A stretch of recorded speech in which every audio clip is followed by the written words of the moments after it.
We know that their agenda is a power grab and to be able to shut down competition that isn't part of their inside little club. But now, I mean, if you even look at the plans they want, and this is what I've been successful talking to their cult followers with, is to explain, if China's building multiple new coal power plants a week, and we can't even build really any here a year, and they're shutting down old ones, and ours are much cleaner than China, and it's one world, well, then why is shutting down our plants and moving them to China, where they're even dirtier, going to help?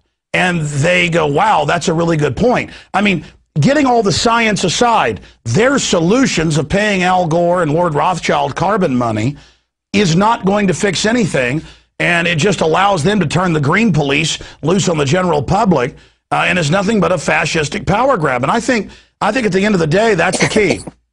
This is quite right. I mean, I've got a paper out for review at the moment with the Journal of Energy Policy, which goes into this very question of just how useless it actually is if you try to make global warming go away. And just for the sake of the argument, I've pretended, even though I don't believe a word of it, that the amount of warming we're likely to get is going to be as big as the usual suspects pretend that it is. I said, okay, let's go along with the so-called official figures. And then let's look at the solutions, such as the ones you've just talked about, close down all the clean coal-fired power stations in the West, open lots of filthy ones in China. How does that improve the planet? What I've done is to work out how much it's going to cost to make just 1 Celsius of global warming go away if you follow the measures to reduce CO2 emissions that they are recommending. And the answer is it's 10 times more expensive than it would be to sit back, enjoy the sunshine, and put up with such relatively small damage as might occur if the global warming happened at the rate which they forecast, which it won't. And this is the kind of conversation, to use a word that Al Gore frequently comes up with, this is the kind of conversation that Al Gore won't have. Al, baby, you're still running from me. You can run, but you can't hide. I'm coming to get you. It's no good standing there like a sort of high priest. And a conversation is a two-sided process, Al, baby. And if you won't debate with me or anyone who understands the science or economics behind this garbage of yours, then nobody but nobody is going to believe you anymore. Your day is done. Well, Lord Monckton, you're too kind to Al Gore. You say he thought that the ice caps would really melt. He thought sea levels were going to rise. He thought it'd be 10 degrees hotter and we'd all be dead. This guy's always changing his story. As you know, 30 years ago, they were saying it was global freezing at the Club of Rome. They cold-bloodedly, if you read the Richard N. Haas CFR reports and others, say decades ago that they were going to use this to organize society for a global government. They're now using the banking crisis that they engineered to try to now transfer the euro into an even more dictatorial system, complete with euro football teams, which I know you've talked about world government. I mean, I really think my only criticism of you is that you're too gentlemanly and you're being too kind. This is not someone who's wrong. I will call him for what he is, a criminal con artist who wants to commit genocide. He knows full well, with the State Department memorandums like 200, that if they put those carbon taxes in on the third world, it's a death sentence in the next decade, as you've documented, for 1 billion people. This is a Hitler in waiting, and I will call him for what he is. I mean, bottom line, in your view, is Al Gore conscious of this? I think Al Gore knows quite well that he's got this wrong. I don't think he ever really intended to get it right. I think you are correct. Right from the start, his agenda was to force a particular result on the community, whether it was true or not. In June 1988, he waited until a particularly hot day. In that particularly hot month, he then had the air conditioning turned off in Congress that day when his friend and financial benefactor, James Hansen, testified that the rate of warming was going to be, as it turns out, 4 times greater than it actually has been. And so it was all designed to terrify Congress, to fool them into going along with this rubbish. And of course, for a time, he was successful. But the virtue, I think, Alex, of the still small voice of calm that I try to represent here, just going at them time and time again on the science, pointing out that the science doesn't say what they say it says. It doesn't say we've definitely got a problem. It increasingly says we definitely haven't got a problem. That even if the science were not to say that, the economists who have examined this are nearly unanimous in the peer-reviewed literature, saying that it's cheaper to do nothing than to lift a finger now. That is the clear advice of Bjorn Lomborg, Richard Toll, William Nordhaus, David Henderson. I could go on naming them all day. If you do science by consensus, which you and I don't, well, let's just tell the other side, because they do. The consensus in the economic peer-reviewed literature is that even if the problem is as big as they say it is scientifically, it's cheaper to do nothing about it at all. There are many real problems around the world. There's still far too much starvation, poverty, and disease, which we could be getting rid of instead. Yes, sir. These billions on all this rubbish. Lord Monckton, in closing, it's important to give out some of your websites that have just incredible research. They're available for everyone. But in closing, sir, specifically looking into the future by going back to the past, just 2 years ago, there was still a fake consensus in the big corporate dominant media that no real scientist disagreed with what Al Gore said, and he was the high priest, almost like the voice of God speaking to Moses.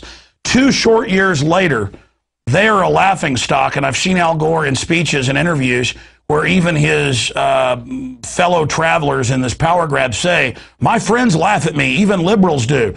And I'm a talk radio host. I do a lot of interviews. I talk to people on the street. I would say their cult has shrunk by about 90%, and they're in deep trouble. So where do we, I mean, A, do you agree with that? And B, where do we go from here? How are they going to try to regroup, and how do we finally put this monstrosity into the dust heap, the grave of frauds?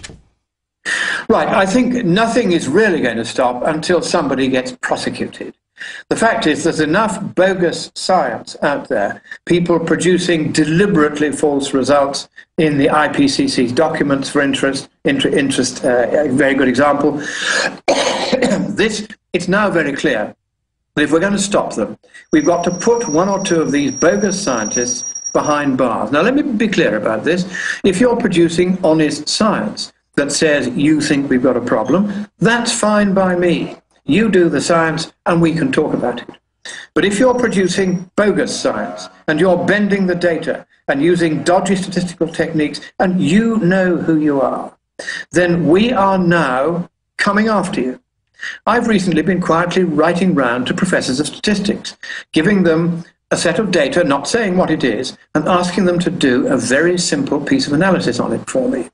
So far, they've all refused because they have guessed that what I've stumbled upon is an enormous fraud right at the heart of the IPCC's documents, and they, because they don't dare to sustain the sort of pressure that you and I get put under, they are not willing simply to do a straightforward statistical calculation for fear that they will have to point out what nonsense this all is. So the corruption of science will only be brought to an end when 1 or 2 scientists realize that they are not above the same laws that we have to follow.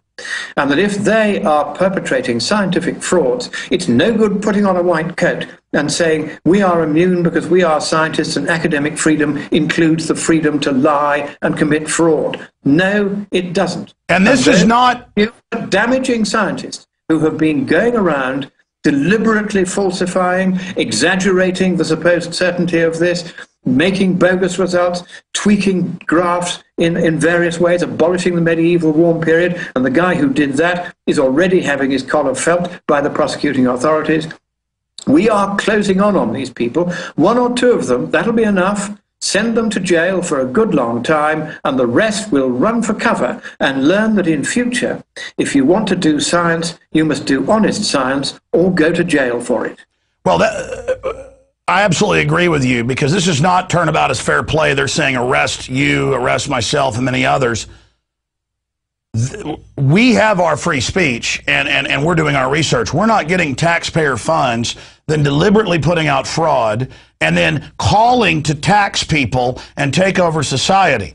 I mean, this is clear fraud And if they're able to carry out their policies, would result, and we're talking about 1 billion souls or more, just very briefly, because we've got to go, and I know you're also busy as well.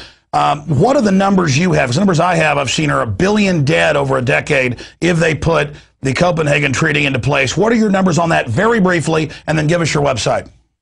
All right, if what's going to happen is if they don't start spending on the poor the money they're now spending on global warming, then, as you rightly say, about 1 billion are going to die whose lives could have been saved.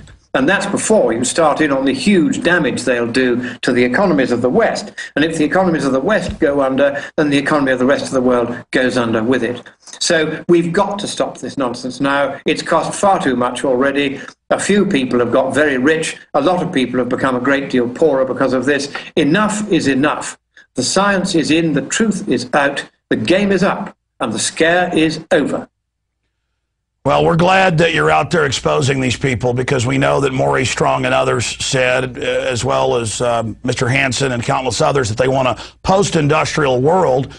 And since Al Gore sold us NAFTA and GATT and the environmental rules so far, they've done a great job. England is being deindustrialized. The United States is completely falling apart. And hopefully we can reverse this before these saboteurs complete their job. Lord Monckton, thank you so much for spending time with us. Again, what's the best website to visit? Yes, certainly, scienceandpublicpolicy.org. And just one little vignette to end. I showed the IPCC's latest bogus graph to a senior member of Congress in the House of Representatives just a couple of years ago. And he took one look at it and he said, "They can't have done that." I said, "They have." And he turned to his colleagues and he said, "Gentlemen, I think we've seen all we need to see." So now the Republicans have realized that this is nonsense scientifically, it is dangerous economically, and they, almost to a man, are now opposed to this nonsense. That is a very important change. So you do now have a choice in America that we don't have in Europe. You can vote Democrat and have more of this rubbish, or you can vote the other way and put a stop to it. Well, you're right. All the Republican candidates, except for Newt Gingrich, are promoting it. I don't trust Mitt Romney because he supported it previously. And I'm not normally a lesser of two evils guy, but there's no doubt Al Gore giving waivers to General Electric for their power plants and shutting down the others. I mean, these are actual saboteurs. Lord Monckton, thank you so much for joining us. And thank you, Alex. God bless America. Thank you so much. There goes Lord Christopher Monckton. He is really the prime mover. When it comes to exposing this fraud. His information is absolutely essential. We're going to go to break and come back with the founder of Oath Keepers, Stewart Rhodes, with an update on Quartzsite, Arizona. It's been turned into a police state by the, quote, city officials who, quote, fired the mayor and police. And we're also going to look at the super Congress that's been set up to fleece the United States and more coming up on the other side with the conclusion of InfoWars Nightly News with Stewart Rhodes. I'm Alex Jones.